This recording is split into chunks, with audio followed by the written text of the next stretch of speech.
We got to stop selling change.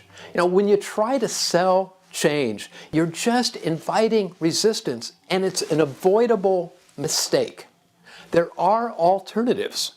Let me tell you about a guy named Brian. He was an officer in the Air Force, and he was an advocate for quality improvement, so he was assigned to a base to become the quality officer. So he gets there, he meets his new team, and they say, all right, here's what's going on, here are all the people that you'll be working with. Oh, and we need to tell you about the Chief Master Sergeant.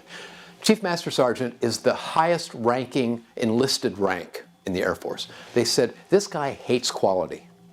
Not only that, he's a pothole. Drive around him. Well, Brian knew the Air Force well enough to know you do not drive around top enlisted people. Those men and women command a tremendous amount of respect. So he went around the base meeting people. He met the Chief Master Sergeant and he said, hey, I know you're not a fan of quality. I just stopped by to say hi. And, you know, they'd run into each other, you know, over the course of a few weeks, and they found out that they both loved hockey. So Brian wasn't making this up. I mean, he wasn't looking at CNN late at night trying to figure out what hockey was all about. They both loved it, so it was really easy to start a conversation. And at one point, Brian said, you know, would you be willing to critique some ideas that I come up with? Because I know you're a critic of this. You might help me see some things. And he said, I promise you, I'm not going to turn it into a sales call and try to get you to do something. He said, no, I'd be happy to do that. So he started doing that.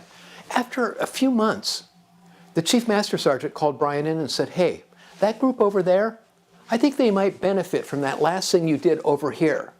And then the chief enlisted person kept coming up with other ideas that Brian could use. By 6 months into it, he was a huge champion, and it really helped make the quality program on that base a success. Fast forward a number of years. Chief Master Sergeant is retiring, and Brian came back to the base for the ceremony. And the chief called out Brian, acknowledged him, and said, I want you to know that this officer here is one of the few officers who ever actually listened to me. So, sometimes it takes a while to build trust, and it's worth taking that time.